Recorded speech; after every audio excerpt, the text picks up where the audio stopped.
I remember the recruitment and signing of Toriano Pride and getting the profile and the analysis from you on his scouting report. He had 14 tackles this past season, and we got Beau Collins, 38 catches, 3 touchdowns. I don't know what he's exactly looking for, whether that might be a bigger paycheck or what that is in NIL, but those are two of the bigger names in the transfer portal. You know, Toriano Pride didn't really surprise me, man. I still think he's a guy with a lot of upside if he can find the right scheme, the right defense, the right fit for him. Got a lot of talent. I just think he's been out recruited. Last time we really saw him play a lot was Clemson's win over Wake Forest. You know, about the halfway point in the season, if I'm remembering right. We started seeing more of Avion Terrell, Shelton Lewis, and he just didn't play a whole lot after that game. Those freshmen started playing much more, and so I think the writing was kind of on the wall there. He's going to be looking for somewhere he can get, a better opportunity. And Beau Collins, I can't say that I was shocked, but I was a little bit surprised. He's your starting boundary guy. But having said that, if Clemson wants to get back to winning at the level that they were winning at during those playoff years, they've got to be better at boundary.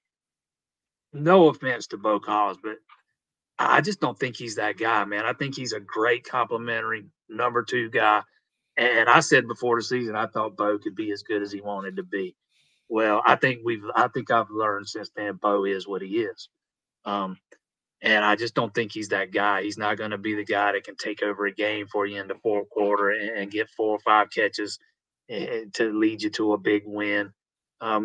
We've kind of seen what he is. Again, I think he's a good complimentary number 2 type receiver, but I just don't think he is a bona fide number 1 receiver. And you got guys like Bryant Wesco coming in, TJ Moore coming in. Maybe he sees the writing on the wall a little bit too. I don't know what was said to him in his exit interviews. I don't know if he's looking for more NIL or if he was maybe nudged toward the portal. There's no telling, especially in this day and age. But that one was that of all the transfers, that one's been the most surprising. Not that I was shocked, but I was a little surprised. And of course, it's also that time of year where we get our NFL draft announcements now that we've received our bowl invitation here. So 2 of the more prominent ones on the defensive side of the ball in the secondary and up front. Yeah, Nate Wiggins is he's very likely going to be a first-round pick, man. He's just been so good on the back of that defense. It's been fun watching him grow up from that Wake Forest early in the 2022 season where he just got shredded, and you could see his frustration out on the field, and he's just slowly grew over last season, and you could tell, man, he was just ready to kill it this year, and that's absolutely what he did. Just shut Keon Coleman down, locked Tez Walker down, did a tremendous job when he was on Xavier Legette. Not that he was on him a bunch against South Carolina, but when he was, he's just had a heck of a career at Clemson. Fully expected him to enter the draft this year. The way he's built his stock up. Will not play in the bowl game. Same thing with Jeremiah Trotter.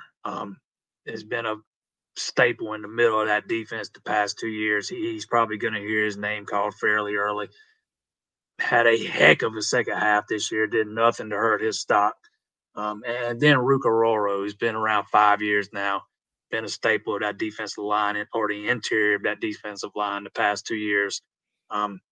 Probably one of the biggest personalities on that team, man. He's probably one of the biggest leaders on that team. So you're going to miss that. All 3 of those guys are not going to play in the bowl game. It's been fun watching them grow up on the field. Yeah, with Aurora, it was always when he first came on the scene. Okay, how do you say his name? Ruka. I love listening to the PA guy say it at Clemson because he does it so well. Rohoro. I still can't do it, man. It's hard. Yeah, it is hard. And I always with names like that, I'll remember how to say them or I'll learn how to say them. And then if I don't say it for a month or 2, then I totally forget and I'm lost again.